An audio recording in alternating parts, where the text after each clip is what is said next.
TRS ప్రభుత్వ హయాంలో జరిగిన మరొక భారీ కుంభకోణం బట్టబయలైంది. వివిధ శాఖల్లో 5,000 మంది డూప్లికేట్ ఉద్యోగులు ఉన్నట్లుగా గుర్తించారు. ప్రస్తుతం తెలంగాణలో వివిధ శాఖల్లో 5 లక్షల మందికి పైగా కాంట్రాక్ట్ అవుట్సోర్సింగ్ సిబ్బంది పనిచేస్తున్నారు. వారిలో 5,000 మంది బోగస్ ఉద్యోగులు ఉన్నట్లుగా కాంగ్రెస్ ప్రభుత్వం లెక్క తేల్చింది. 5,000 మంది బోగస్ ఉద్యోగుల జీతాల పేరుతో కొన్నేళ్లుగా ప్రతి నెల 25 కోట్లు దోపిడీ జరుగుతున్నట్లుగా తేల్చారు. ఈ దందా వెనుక కొన్ని ఏజెన్సీలు, కొందరు అవినీతి అధికారులు ఉన్నట్లుగా భావిస్తున్నారు.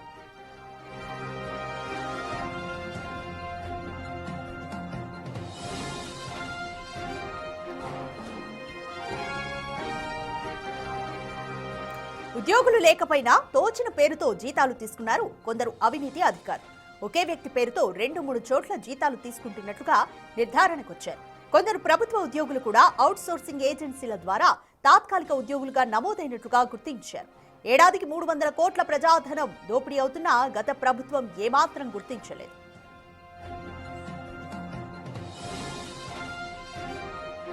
ఉద్యోగుల లెక్క తేల్చేందుకు వారి వివరాలను ఆధార్ కార్డుతో లింక్ చేసింది ఆర్థిక శాఖ.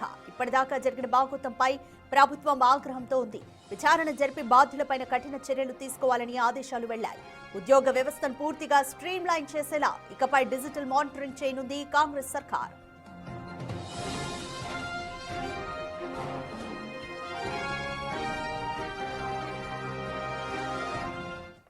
కంప్లీట్ డీటెయిల్స్ మా ఇన్పుట్ ఎడిటర్ పవన్ కుమార్ అందిస్తారు. పవన్ కుమార్ గత ప్రభుత్వం ఎందుకని బోగస్ ఉద్యోగులు 5,000 మంది వరకు ఉన్నా కూడా ఎందుకు గుర్తించలేకపోయింది? ఇప్పుడు కాంగ్రెస్ ప్రభుత్వం డిజిటల్ మానిటరింగ్ ప్రవేశపెడితే ఏ విధంగా ఉండబోతోంది? 2 నెలల క్రితం ముఖ్యమంత్రి రేవంత్ రెడ్డి ఆదేశాలు జారీ చేశారు. రాష్ట్ర వ్యాప్తంగా పనిచేస్తున్న ప్రభుత్వ ఉద్యోగులు, అవుట్సోర్సింగ్ ఉద్యోగుల కేవైసీ తీసుకోవాలంటూ అటు ప్రభుత్వాన్ని ఆదేశించారు, ఆర్థిక శాఖకు ఆదేశించారు. ఈ నేపథ్యంలోనే అటు ఈ కేవైసీకి అందరూ ఉద్యోగులందరూ కూడా ఈ కేవైసీ చేయించుకోవాలంటూ ఆదేశాలు వెళ్ళాయి. ఈ కేవైసీ చేయించుకొని ఉద్యోగులకు అందరికీ కూడా నవంబర్ నెల నుంచి జీతాలు నిలిపివేయాలంటూ ఆర్థిక శాఖ నిర్ణయించుకుంది. దాంతో దాదాపుగా 5,000 మంది నకిలీ ఉద్యోగులు ఉన్నట్లుగా ఈ ప్రక్రియ ద్వారా గుర్తించారు. వాస్తవానికి అటు తెలంగాణ రాష్ట్రంలో 5,21,692 మంది రెగ్యులర్ ఉద్యోగులు, ప్రభుత్వ ఉద్యోగులు పనిచేస్తున్నారు. అంతే స్థాయిలో కాంట్రాక్ట్ ఉద్యోగులు కూడా పనిచేస్తున్నారు. ప్రభుత్వంలో ఉన్న 31 శాఖల్లో కూడా ఈ కాంట్రాక్ట్ అవుట్సోర్సింగ్ ఉద్యోగులందరూ కూడా పనిచేస్తున్నారు. వీళ్ళందరూ కూడా థర్డ్ పార్టీ అవుట్సోర్సింగ్ సర్వీస్ ఏజెన్సీల నుంచి వాళ్ళు ఉద్యోగాలు పొందినట్లుగా చెప్తూ ఉన్నారు. వాస్తవానికి ఇప్పుడు ప్రభుత్వం అధికారంలోకి వచ్చిన తర్వాతే కొంత అనుమానాలు వ్యక్తమైనవి. లేని ఉద్యోగులు ఉన్నట్లుగా సృష్టించి పెద్ద ఎత్తున బిల్లులు తీసుకుంటున్నట్లుగా అనుమానాలు వ్యక్తమైనవి. లోపల దీనిపైన కొంత విచారణ జరిపిన తర్వాత పూర్తి స్థాయి విచారణకి రేవంత్ రెడ్డి మొన్న సెప్టెంబర్లో ఆదేశించారు. ఆ తర్వాతే ఈకేవైసీ విధానాన్ని అమలు చేయాలి. ప్రతి ఉద్యోగి తప్పనిసరిగా బయోమెట్రిక్ ఆధారంగానే అతనికి జీతం పడేలా ఉండాలి. క్యాష్ పేమెంట్లు రద్దు చేసి నేరుగా డిజిటల్ పేమెంట్ల రూపంలో ఇవ్వాలంటూ ఆదేశాలు జారీ చేశారు. 9 శాఖలలో ప్రభుత్వ ఉద్యోగుల కన్నా అవుట్సోర్సింగ్ ఉద్యోగులు, కాంట్రాక్ట్ ఉద్యోగులు ఎక్కువగా ఉన్నట్లుగా కూడా గుర్తించారు. ఆ శాఖల్లోనే ఎక్కువ అవినీతి జరిగింది. ఇవన్నీ కూడా కొన్నేళ్లుగా జరుగుతున్నాయి. వాస్తవానికి నెలకు 25 కోట్ల రూపాయలు, అంటే సంవత్సరానికి దాదాపుగా 300 కోట్ల రూపాయల అక్రమాలు జరుగుతున్నాయి. ఇదంతా కూడా గత ప్రభుత్వంలో నుంచే స్టార్ట్ అయింది. ఉన్నతాధికారులు కొంతమంది తెలుసు, గత ప్రభుత్వంలో ఉన్న కొంతమంది పెద్దలకు కూడా ఈ విషయం తెలుసు అనేది ప్రస్తుతం అనుమానాలు వ్యక్తం అవుతున్నాయి. ప్రస్తుతానికైతే ఈ కేవైసీని తీసుకురావడంతో కొంతమంది ప్రభుత్వ ఉద్యోగులు కూడా అవుట్సోర్సింగ్ ఏజెన్సీలతో కుమ్మక్కై తమ పేర్లు 2-3 శాఖల్లో పనిచేస్తున్నట్లుగా వేరు పేర్లు రాయించుకున్నారు. కేవలం పేర్లను సృష్టించారు, లేని ఉద్యోగాలను సృష్టించారు. కానీ ఆ పేర్లకు తగ్గట్టుగా ఆధార్ కార్డులను లింక్ చేయలేకపోవడంతోనే ఈ గుట్టంతా కూడా ప్రస్తుతానికి బయటపడింది. ఎక్కువగా ఏ కాంట్రాక్ట్ సంస్థ నుంచి ఉద్యోగులు ఈ కేవైసీ నమోదు చేయించుకోలేదు. వాళ్ళందరినీ కూడా నకిలీ ఉద్యోగులుగా ప్రభుత్వం తేల్చింది. వాళ్లకు కాంట్రాక్ట్ ఇచ్చింది ఎవరు, ఎన్ని రోజులుగా కాంట్రాక్ట్ తీసుకున్నారు, ఎంతమంది ఉద్యోగులు పనిచేస్తున్నట్లుగా ఎన్ని బిల్లులు తీసుకున్నారు, ఇవన్నీ కూడా లెక్కలు బయటకు తీసి వాటి నుంచి తిరిగి రాబట్టడానికైతే అటు రాష్ట్ర ప్రభుత్వం తీసుకోవాలని నిర్ణయించినట్లుగా సమాచారం అందుతుంది. రెగ్యులర్ సిబ్బంది కొరతను సాకుగా చూపి అనేక ఏజెన్సీలు ఆయా ప్రభుత్వ విభాగాలలో కాంట్రాక్ట్ అవుట్సోర్సింగ్ ఉద్యోగుల్ని ఇబ్బడి ముబ్బడిగా జాయిన్ చేసేసాయి.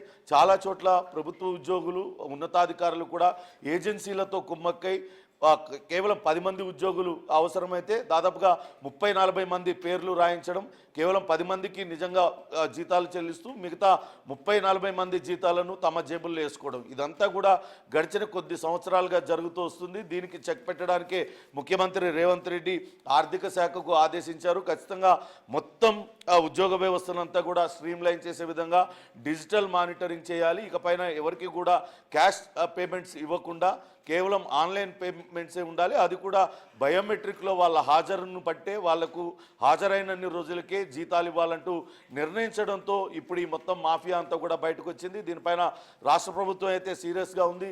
ఈరోజు 1వ తారీఖు జీతాలు చెల్లించాల్సిన రోజు. ఇప్పటిదాకా ఈ కేవైసీ ఉన్న ఉద్యోగులందరూ కూడా చేయించుకున్నారు.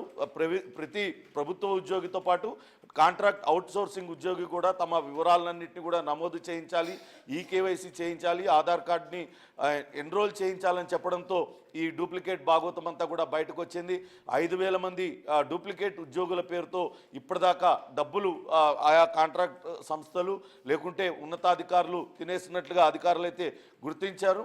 ఈరోజు ఈ 5,000 మంది ఉద్యోగులు, నకిలీ ఉద్యోగులు ఏ కాంట్రాక్ట్ ఏజెన్సీ నుంచి వాళ్ళందరూ కూడా నమోదయ్యారు, వాళ్ళ పేర్లు ఏ కాంట్రాక్ట్ ఏజెన్సీలో నమోదయ్యాయి, వాళ్ళు ఎందుకని ఈ కేవైసీ చేయించుకోలేకపోయారు, ఈ వివరాలను అన్నింటినీ కూడా బయటికి లాగే ప్రయత్నం అయితే చేస్తుంది. ఖచ్చితంగా అవుట్సోర్సింగ్ కంపెనీలను, వాళ్లకు కాంట్రాక్ట్ ఇచ్చిన ఉద్యోగులను, ఉన్నతాధికారులను కూడా దీన్ని బాధ్యులు చేయాలంటూ ప్రభుత్వం నిర్ణయించుకున్నట్టుగా తెలుస్తుంది. మొత్తం మీద ఈ నకిలీ ఉద్యోగుల పేరుతో పెద్ద ఎత్తున డబ్బులు తీసుకోవడం పైన మాత్రం అటు సీఎం తీవ్ర ఆగ్రహంతో ఉన్నట్లుగా సమాచారం అందుతుంది. ఈరోజు దీనిపైన మరింత చర్చ జరిగే అవకాశం కూడా కనపడుతుంది. ఉన్నతాధికారులతో దీనిపైన సమీక్షించిన తర్వాత ఏ రకంగా ముందుకు వెళ్ళాలి, ఎవరెవరిపైన చర్యలు తీసుకోవాలి, ఎవరిని బాధ్యులుగా చేయాలి నిర్ణయించుకునే అవకాశం ఉంటుంది. Radhika. Right, thank you Pawan.